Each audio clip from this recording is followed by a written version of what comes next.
Academy, it's time to take a breather. With the permission of my fellow judges, after much deliberation, we feel that Lucy Daisy Mwangi, we think we should let you go home. Not to rest, but to keep on inspiring other young girls to become better at their work and to become better leaders. Thank you so much.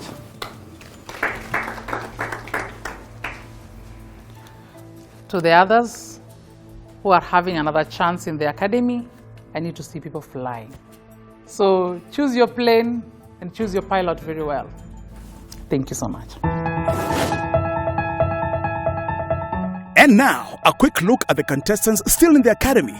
The coalitions have been disbanded and the contestants are competing at an individual level.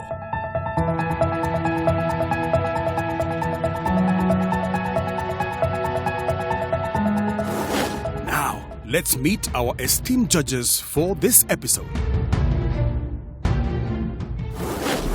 I'm Dr. Zipporah Okoth.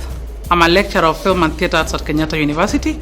I'm also the founder of the Lake International Pan-African Film Festival. I'm a gender consultant and a performing artist. I'm looking for people who are informed, presentable, firm, and have a purpose. Hi, I'm Karimi. I work in the policy environment, helping various small groups lobby for better laws for business. I'm a tough judge. I'm no nonsense. The minute you come before me, you better know your stuff. If you don't, well, you can only expect a challenge. My name is Sharon Mwelu Chungu. I am the head of communications at the National Museums of Kenya and very passionate about Kenya's heritage and tourism. Well, greetings, my fellow viewer. Welcome to yet another episode of Miss President, a challenging one at that. Karibuni tena mtazamaji katika makala mengine maalum ya kipindi cha Miss President. Veni, vidi, vici. We came, we saw, we conquered. Caesar did. But who of our contestants will win the race? In a span of a few seconds, I have touched on 3 different cultures. And this leads me to my next question. What is culture? But before I answer that, I need to ask you again and again and again. Is Kenya ready? Seriously, is Kenya ready for a female president? Last week, only 1 candidate went home, and so we are now down to 9. But even for Lucy Daisy, as advised by the judges, she left the academy not to rest, but to keep on inspiring other young girls to become better at their work and to become better leaders. So tonight, who will say and who is going home? Next series of episodes, the tasks get more complex, and a lot of thought and consideration must be given before the eliminations. Each episode is filmed over a span of 2 days. Day 1, training and a possible site visit. Day 2, presentations, nominations, and eliminations.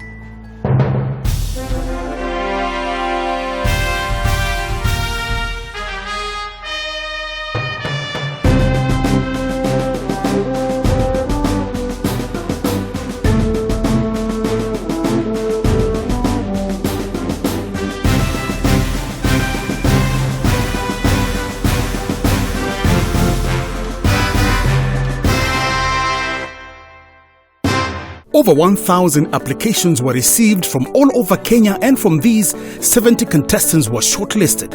After a series of auditions, 40 women were selected and they are battling it out at the academy, where they are going through a process of training, tasks, challenges, problem-solving activities, presentations and eliminations to eventually be elected Miss President. Together, let us follow each stage of this competition and watch these very capable women try to convince the judges and you at home, myself included, why they should make it to the next stage of the competition. Here are the counties that are represented by the remaining contestants.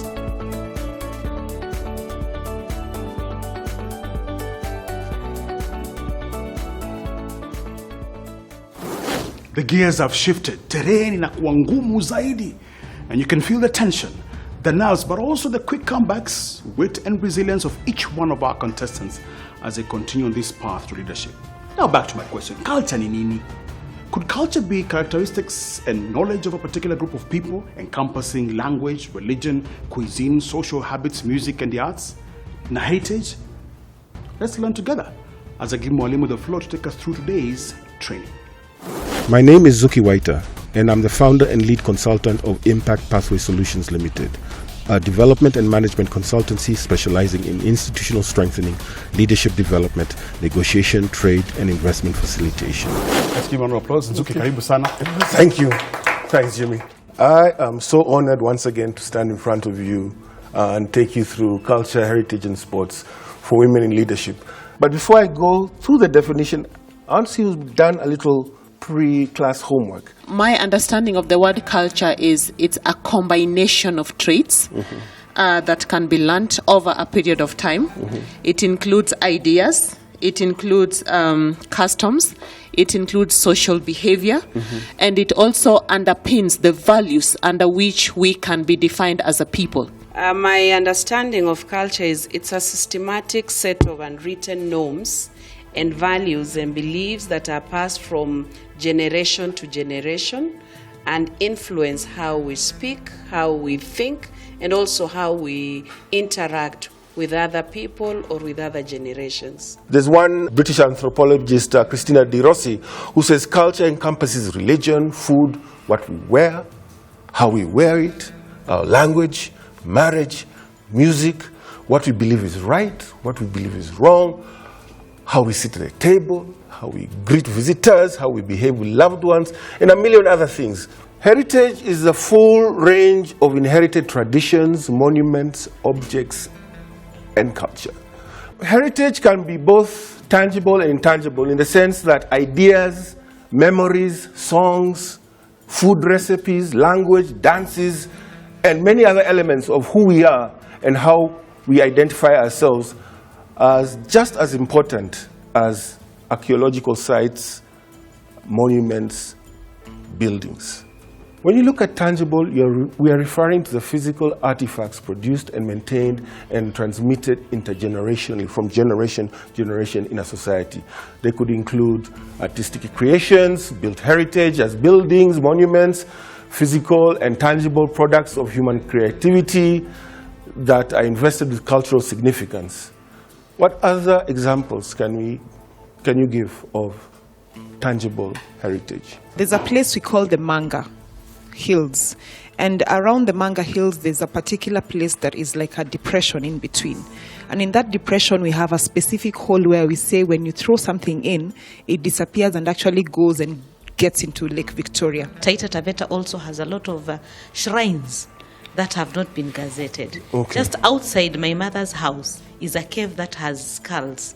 And we used to go and look at those skulls, but apparently nobody really understands what it is about those skulls in the caves. Now, when we go to intangible, it actually indicates the practices, representations, expressions, knowledge, skills, as well as the instruments, objects, artifacts, spaces, cultural spaces associated with that particular community, associated with that group, and which individuals recognize as part of their cultural heritage. This was actually the definition coming out from UNESCO in 2003. Examples of intangibles from your communities and maybe from a national perspective. I was born in Rangwe constituency in a ward called Kochia. And one of the brilliant things we have in terms of arts is the Kochia traditional dancers. It's a spectacle. The intangibles is our mode of communication, the Somali community. Yes. We are very poetic in nature. Our poems, we call them gawe. Yeah. Gawe. Gawe, yeah. Gawe. We have mentioned them in bits and pieces, but let's categorize them now so that you're sure about the type of cultural heritage you're dealing with as you prepare your quest to government. You have the built environments. So these are your buildings, townscapes, archaeological remains. What other built environments do you think qualify under built environment? Our built environment, what we really treasure, is the Nabongo Mumia Kingdom. Yes. Decisions were made there. Yeah. Order was made there, Yes. hierarchy, protocol, distribution of power. That was the place of the whole of Western region, Yes. the Abaluya Kingdom. The Abaluya Kingdom. Yes. Excellent. Very good example. We have the Sibiloi archaeological sites, where the first trace of the human origin comes from, Okay. the Turkana boy. Yes. Yes. Excellent. Let's quickly now go to the natural environment, which would include rural landscapes, coast shorelines, agricultural heritage. Here I have Lake Elementaita, then here's Lake Victoria, Mount Kenya. Let's get some more examples of the natural environment. I think in Taita Taveta we have very beautiful hills that I think should be preserved. There is Vesu Hill, a very beautiful rock, Yes. Ngangao, Mwangoji, and the Sagala Hills. In Kajiado County, we also have Ngong Hills. As a people, we need to gain socially and economically, but first we must preserve and protect it. You as future leaders of this country should always take heritage as a subject of active public reflection, debate, and discussion. Don't put it in the side. Now, the role of sports in Kenya's culture is extremely important, and I want to now take you way back, before there was football, before there was rugby, before there was cricket, and any of that. Traditional games and sport in Kenya has led to the perpetuation of and the continuity of our heritage. These various games, the bullfights, for example, in Western Kenya, you know, the dances and the stick fights and the hunting competitions. So it has a really, really crucial role to play in terms of our cohesiveness. With that, thank you very much, and that's the end of my lesson in cultural heritage, and sports for women in leadership. Let us join our contestants on the second field trip to the National Museums of Kenya. It's always good to be out in the field when you're Mr. President. So now we are at the Nairobi National Museum, where the contestants are here on an excursion or a field trip. I have one thing in mind. We have this legend called Nyamgondo. I know Nyamgondo. Yes, it's in Homa Bay. So we need to figure out, you know, how it gets improved and then commercialized, because most of our attractions are not commercialized. No. As you can see, determined face. Your Excellency, Karibu. So what are you expecting today from this? I want to pitch a project on how we can preserve our culture from something that I know about Nyeri County. So my mind is really on that. I really want to ensure that we don't forget our freedom fighters. Dr. Kira Purity and Dr. Mere Ikongo, karibuni sana. So these are our contestants. These are the top women leaders we have in the country. So we refer to them as excellencies. The National Museums of Kenya is a state corporation, and its mandate is actually to collect, preserve, document, and also present Kenya's heritage. In this institution, we are very keen in documenting what is known from a particular region. We go back to the historical records so that we can tell what we may have lost with time. What criteria do you use to establish that a site or a monument is viable for gazettement and protection? So it's mainly the years and also either the architecture of the building. It has to be an architecture which is almost disappearing or an architecture which has been there for many years. Then there's also the aspect of the historical aspect of a building. Going back to Nyeri's contribution to the freedom struggle, some of the stories that we get are oral recounts of what happened during the struggle. So my question is, what have you done to ensure that we capture all those stories in order to be able to actually document what happened, and with specific regards to Dedan Kimathi? I'm very proud of Nyeri County. It's one of the counties that came on board immediately. They knew about the evolution of museums, and they said we also want to develop our area in terms of heritage and tourism, and they called upon us to go and map all the heritage within the county. We've done that. And Dedan Kimathi site is one of the sites which has been identified. We've even come up with a management plan, what will be built on site, what will be developed on site, the documentation, everything, all the stories. So other counties are called upon because you have all these resources within of those counties, and you need to think and see how you can develop them for tourism and also for economic development. I want to refer to the Simbi Nyaima Lake. Geologists actually believe it's a crater lake, but the Luo also have some folklore around how it came into being. It's like a sunk village. I looked at the list of sites gazetted, it's not amongst them, primarily because we haven't received a go-ahead from your office. And so it's a source of revenue for the youth. We have flamingos that visit. The water has medicinal value. So I wanted to get your input on what process it would take and the timelines, so that we can have that, and if you think it's quite a viable idea for us to use as a site. There are many sites which are still not gazetted. I'm sure Simbanyaimba is not gazetted probably, but I don't know why I feel it is gazetted, but I can check. If it's not gazetted, then we need to move quickly and gazette. And all we need to do is public participation. Go on site, get the history of the site, document it, come up with a dossier, we call it a gazettement dossier, and then that is taken to the Minister of Sports and Culture, and they just gazette it through the Gazette notice.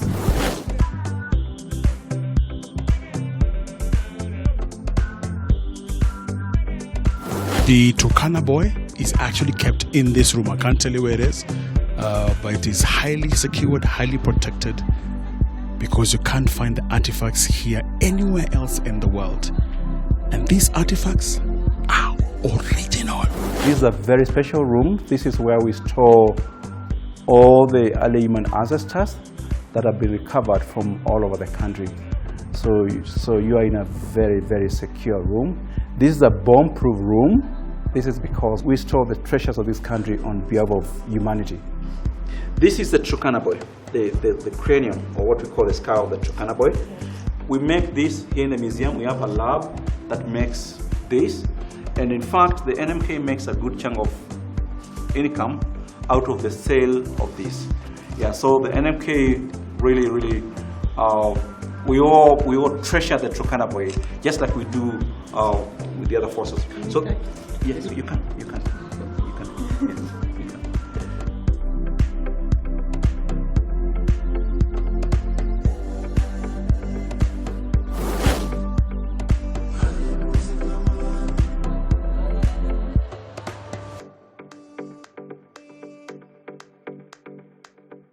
Here we talk about animals without backbones, and we talk about diversity of many invertebrates, which we find in the terrestrial environment and also in the aquatic. But there's no way we can talk about food security if we don't understand the pests. They always remain a problem. Encourage those people in the county that we have deficit or disconnect in knowledge that needs to be crossed. We have to embrace conservation biology and more so the ecology of invertebrates, because they are everything. Over 1,000 applications were received from all over Kenya, and from these, 70 contestants were shortlisted. After a series of auditions, 40 women were selected, and they are battling it out at the academy, where they are going through a process of training, tasks, challenges, problem-solving activities, presentations, and eliminations to eventually be elected Miss President. Together, let us follow each stage of this competition and watch these very capable women try to convince the judges and you at home, myself included, why they should make it to the next stage of the competition. Here are the counties that are represented by the remaining contestants.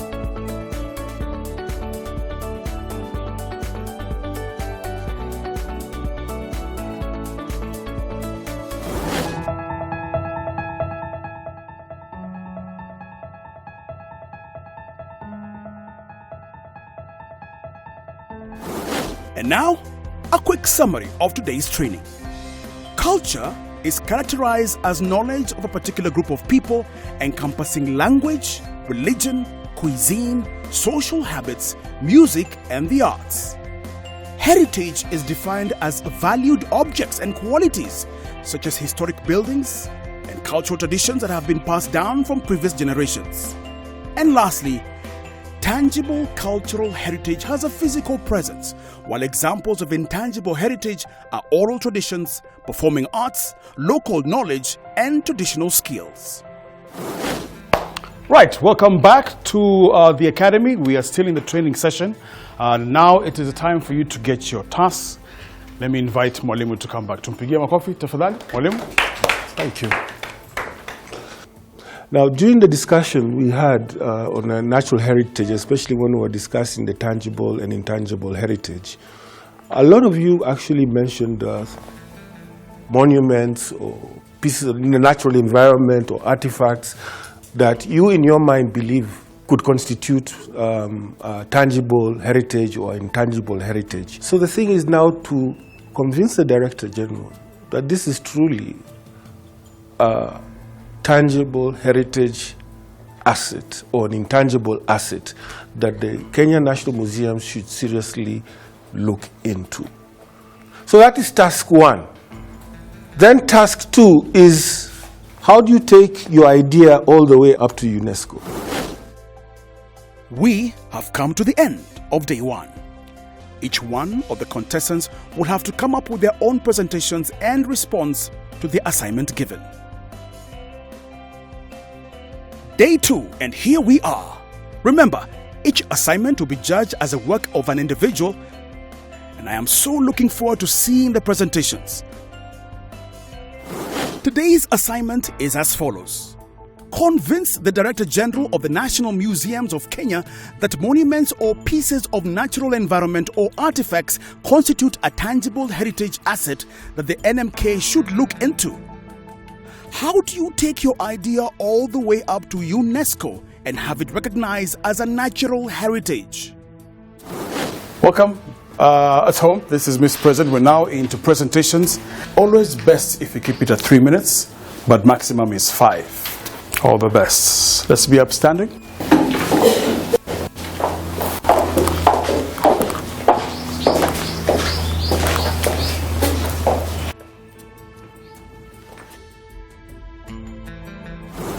I stand before you today to appeal to UNESCO to officially recognize and add the Benga sound to its collection of intangible cultural heritage for protection and promotion. Listen to the Benga sound, which we need to save for our future generations. That is how it has morphed.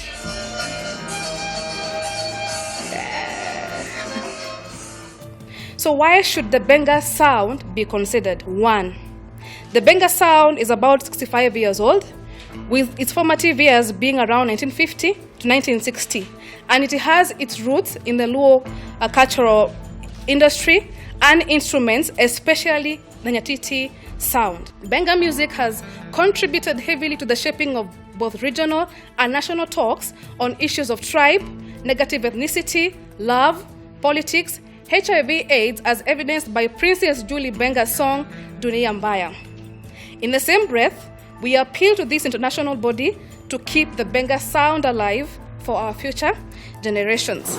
Lakatia is a belt which supports pregnancy, hence symbolizes life. The belt is made from an animal skin studded with cowrie shells.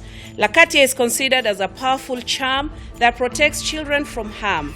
Before warriors set out to a raid, each of them informs their mother, and then they wear the belt while they are away. The concept of using pregnancy belt to halt or to prevent conflict assisted to achieve some relative peace among the Pokot people and their neighboring pastoral communities. That is why I call it the power of the belt. There is need for the belt and the powers it has to be preserved because it represents a masterpiece of human creative genius, since it has a direct link to preservation of life. It exhibits the value the community has attached to the artifact that mitigates conflict and enhances social cohesion and harmony. If further promoted, it's a good tool for conflict prevention and can be a source of economic empowerment through tourist attraction. Above all, it helps in promoting gender equity, since it demonstrates the important role that women can play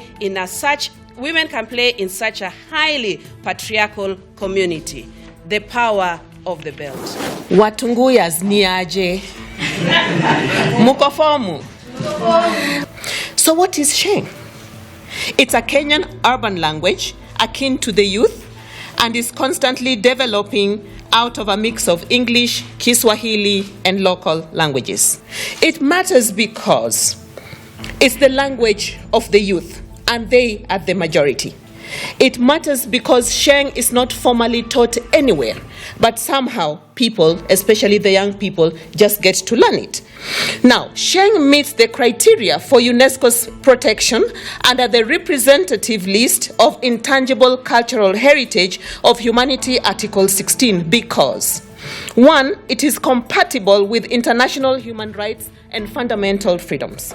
Secondly, it is recognized by the youth themselves as part of their very, very important heritage. In terms of sustainability, protection of Sheng as our heritage will create more jobs for youth through creative art, as we see in music, in graffiti, in acting, in media, and in comedy when they use Sheng. It will also enhance quality and content for edutainment, especially targeting young people, which is something that we much need as a country. And it will also make us more stable, socio-politically speaking. When you take a walk or drive from Nyamira town to Kisii town, you will always see a stretched hill that is called the Manga Hills. It stretches for about 100 acres, and it is a great view that overlooks the beautiful Gusii Island. On this particular hill is a place that we call the Emanga Ridge. And on this particular ridge, it actually acts as a border between the Nyamira and Kisii counties. And for that reason, we refer to it as the pride of Mwanya Gethinge. The reason why this is very special to us is because we believe that the first family actually settled here. It is so special that actually when the people of Kisii go to visit it, they dress officially. And from this particular ridge, you'll be able to see a great view of Kisii region and Lake Victoria from a distance. Some of the historic sites that are on this hill are the Engoroya Emanga, which is an endless hole that stretches from on top of the ridge to the lower surface and continues beyond. You will also see what we call the Egenamonto, which is a human being-shaped stone that usually takes the impression of a seated man. I will therefore arrange for a meeting with the Director of Culture of UNESCO, taking in mind that I am a representative of the Youth and Cultural Committee of the Nyamira County Assembly, with confirmation to them that this site has been gazetted by NMK and it meets criteria number 7 of the World Heritage List, which states that it has superlative natural phenomena, the area is of exceptional and natural beauty, and aesthetic importance. I'm here to defend the case of Davida Hills, which is a biodiversity hotspot, and namely 3 hills, Ngangao, Iyale, and Huria, for consideration as World Heritage. Now in Taita Hills, it consists of 3 regions. One of it is Davida, the other one is Sagala, and the other one is Kasigao. And notably, Davida is protected by CBOs around the area. So why these 3 hills? Now Ngangao has exceptional superlative phenomenon. It is a very, very beautiful hill, and on top of that hill, you will be able to see the view of Mount Kilimanjaro. When you track into Ngangao, you will find 3 things. 1, there is a plant in Ngangao called Zimmermannia ovata, only found in that forest in the whole world. And so it is an endemic plant. You'll also find other endemic plants. One of it, we call it in Kitaita, Mwava, and it is also an endangered plant, yet the people use it, when they boil it, they use it to treat their cows for ticks. There is also the mother tree, a big tree, hundreds of years, and which stands at about 100 meters high, and which if you are supposed to hold, you can hold 10 people to surround it. The 3 hills are a water tower for the Tsavo ecosystem, which stands as the biggest national park in Kenya and in Africa. I am appealing to UNESCO to consider this and to be able to declare it as a national heritage. 70 kilometers from Kisumu town, I want to take you onto a journey to Simbi Nyaima. Simbi Nyaima simply means the village sank. Over 40 kilometers before you reach Simbi Nyaima, you simply need to close your eyes and take in the smell of the lake waters. The lake's flat water is perfect for sports. We can do boat riding, we can do bicycle riding, we can do swimming. Richard Leakey himself did work in Simbi Nyaima. The Kindu Old Town, where the Arabs first settled, is just 3 minutes away from Simbi. Most importantly, the community will be involved because the attendant at the gate will be from the community. All the contracts for the building will be to the community.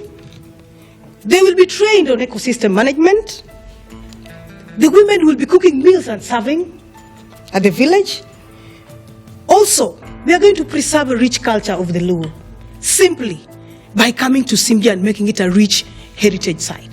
Marsabit County has a small tribe that is called El Molo. El Molo is the smallest near extinction Cushitic ethnic group found in Marsabit County. They are estimated to be 400 people. And out of the 400, only 40 speak the language fluently. So what do we need to do to revive that culture? First of all, we need to identify whether that culture still exists or it is out. We also need to know whether we still have individuals who completely understand the language. And we also need to look for a way of mainstreaming that particular culture or the language into the curriculum. I particularly am instructing the Ministry of Sports, Culture and Heritage to institute a committee to be able to restore that particular culture. Who are the key stakeholders to be involved? The Department of Culture, the National Museums of Kenya, the National Archives and Documentation Services, and the Ministry of Education because of curriculum development. And therefore I appeal to UNESCO to come in and help this community to restore their future. Lake Magadi is a soda lake, which is one of Africa's largest main source of mining salt. Since 1911, the Lake Magadi is a hot spring phenomena, has healing properties which attracts local and international tourists. The natural bubbling hot water has medicinal value to the skin. It cures acne, dry skin conditions, pimples and rashes. It also helps strengthen the bones in the body. Lake Magadi is a significant natural heritage towards social and economic gain, as the sodium carbonate, known as soda ash, is used in the manufacture of salt, glass, soap detergents, and water treatment. Also used for salt lakes, for livestock and leather industry. All these features encompass the UNESCO criteria as a superlative natural phenomena and of natural beauty. It is also an outstanding natural heritage that represents significant ongoing ecological and biological processes towards conservation. Herbs are commonly used among the nomadic communities, and growing up, I rarely went to hospital because my mom always had a solution. It would be this herb today, tomorrow, another one. So I rarely visited the hospitals, and I think that was healthy. So herbs, there are very many types of herbs, but I want to talk about this particular herb. It's called the asal.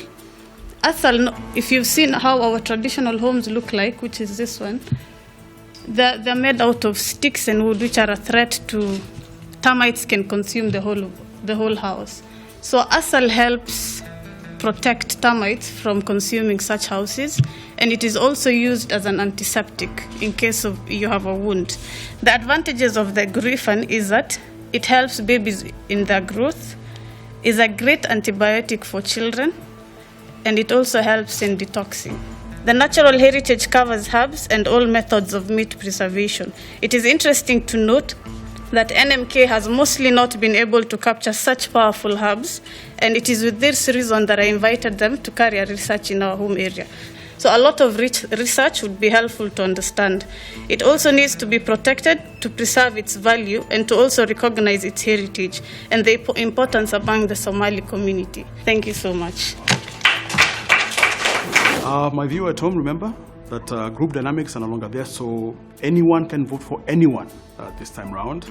Remember also, the person with the highest nominations has a very high chance of being sent home.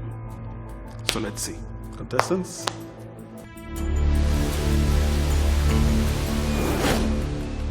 the issue of researching, her topic came up? I haven't been seeing content for the past few days.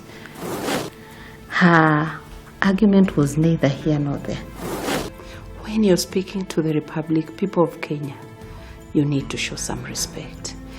It is all in the struggle of just putting into context what we have been trained and translating it into action. And I feel that she really struggles with that.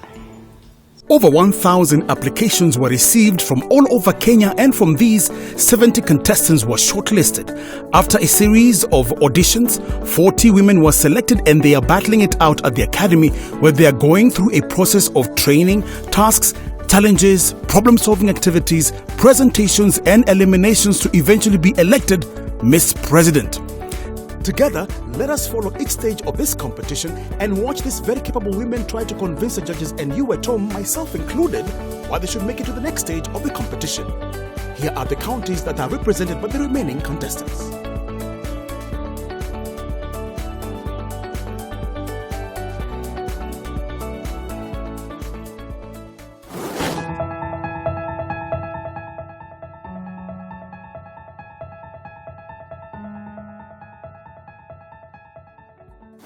Judges are back, including our guest judge, Judge Njeri. It's good to see you. Judge Chungu, Judge Zipi, good to see you. So what do you think about their presentation, especially the fact that they mentioned quite a number of heritage and artifacts that need to be protected? The interest in the heritage sites that they mentioned was beyond the norm. So they were not talking about the usual museums. things. Yes, they were not talking about the old artifacts that the museum is known for, but they did quite a bit of research on how heritage sites are actually listed, the criteria that is used under UNESCO, and that was quite impressive. Okay, so if you were in a position where you had the opportunity then to determine for the National Museums of Kenya, which of the presentations would you pick? Taita was quite captivating, and she articulated very well in terms of justification as to why that would be picked to be listed. Right then, now over to Judge Zipi. Let's talk about the presentations there. What did you notice? They looked at even things to do with language, ornaments, and traditions, rituals, and different venues and how it affects the community. And I think that was quite lovely. Okay, Judge Njeri, your thoughts, presentations, performance, your thoughts. The presentations for me were fascinating. The stories were just beautiful, really, really impressive. And I just looked at the opportunity to tell the Kenyan story from a different perspective. As a leader, can you imagine the responsibility you have? Not only just to figure out all the other things you do as government administration, etc., but then you're the vision carrier of this country. And we have so many stories.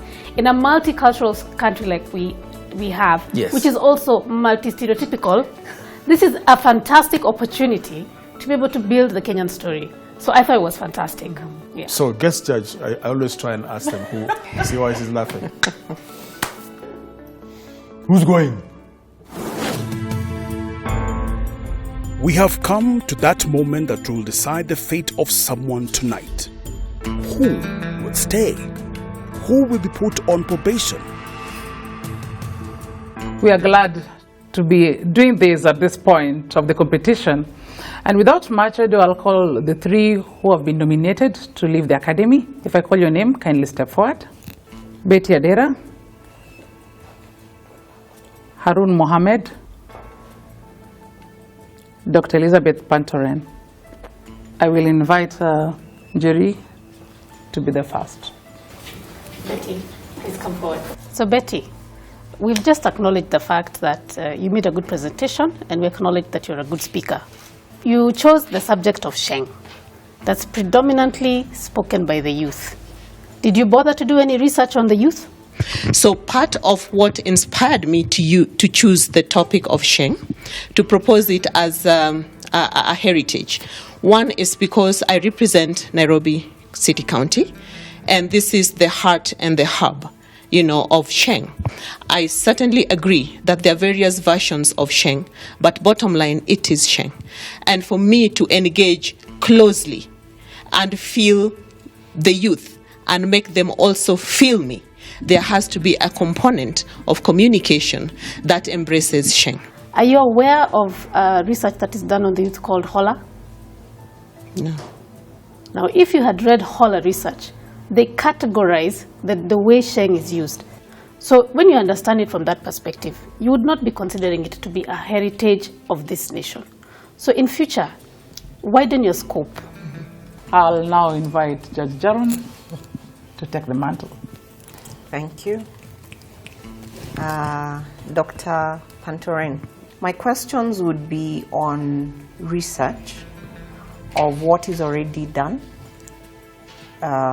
based on your subject matter, whether you actually did research on what is already in existence and what is yet to be done. My biggest area of understanding, regardless of the research done, is how to now be able to use the 40 surviving individuals to reclaim the culture, or to be able to restore the culture, to propel it to another level. So I acknowledge that, yes, a research was done, and not one, several of them. For me, the research goes beyond what is already there. You should have found out if that same number is still in existence, or have the numbers dwindled, you know. So basically, and then there was the issue of UNESCO, NMK, and the museum, and the ministry, the ministry which we fall under, basically what their roles and what their mandates are. I'll now direct my questions to Harun Mohammed. Harun. Yes. You picked herbs. Yes. as an intangible cultural heritage that we should curate. However, I'm looking at it like every community, almost in every part of the world, has got particular herbs and spices that they love and that are unique in their own senses. When you talked about asal and the griffin, yes, and you talked about them in terms of they can cure termites, stomach issues, and different kind of ailments. What makes them unique from all the other herbs in other communities that we know about? In fact, my request was if a research would be done through NMK to discover where it comes from, because it's not even a tree, it's from the root of the tree, which makes me think it's actually very indigenous and commonly used among just the Somali communities living within our place. A cultural heritage issue, it needs to be something that's unique the world over, not just within your community. But now here is a case in which yours is not coming out as unique as it is. However, we will allow you to rest it as that, so that the research that you're saying has not been done shall be done in due course, hopefully. Yes. Listening to your answers, starting with Betty. Betty, Sheng is an emerging culture, so we cannot put it under heritage yet. It is an emerging culture that we can look at ways of strengthening it and developing it, but still not curating it because it has not reached that level yet.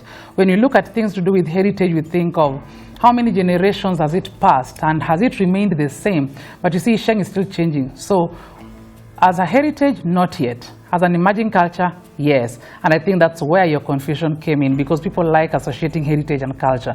But we need to separate the two, okay? Then Dr. Pantoren. Yes, the issue of research still comes up. And the one thing that was coming out more is your need to revive. And the point where it has reached with El Molo is a point of preserving what we have left. Harun, you need to empower yourself beyond your mother's garden, if I may say. And maybe if you learn more about the other communities that are not Cushitic or are not from Northeastern, then you will realize there are a lot of similarities than differences. It was so hard that we decided to allow all of you to remain in the academy today. And we hope that next time you will prove yourselves worthy of being in the academy. Thank you.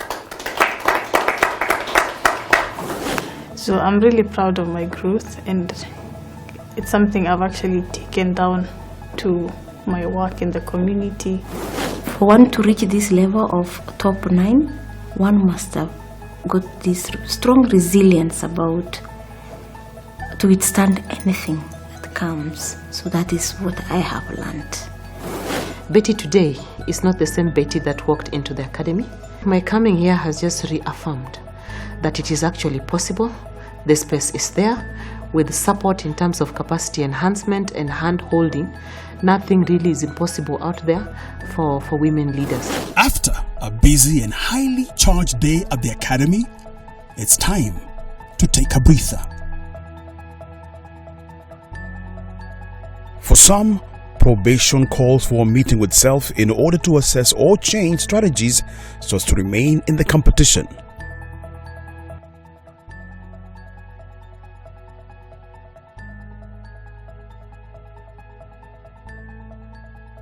According to the judges, choosing who should go home today was as hard as setting up a balloon party with a porcupine as your assistant. So no one goes home tonight. So join us next week as we tackle yet another interesting topic and task on the next episode of Miss President. For sure, I can say I've learned a thing or two from the contestants in terms of culture and heritage.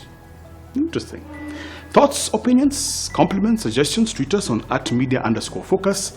Go Facebook @MediaFocus on Africa, and appear Instagram as you're taking a selfie while watching Miss President @MediaFocus on Africa. We'd love to hear your thoughts.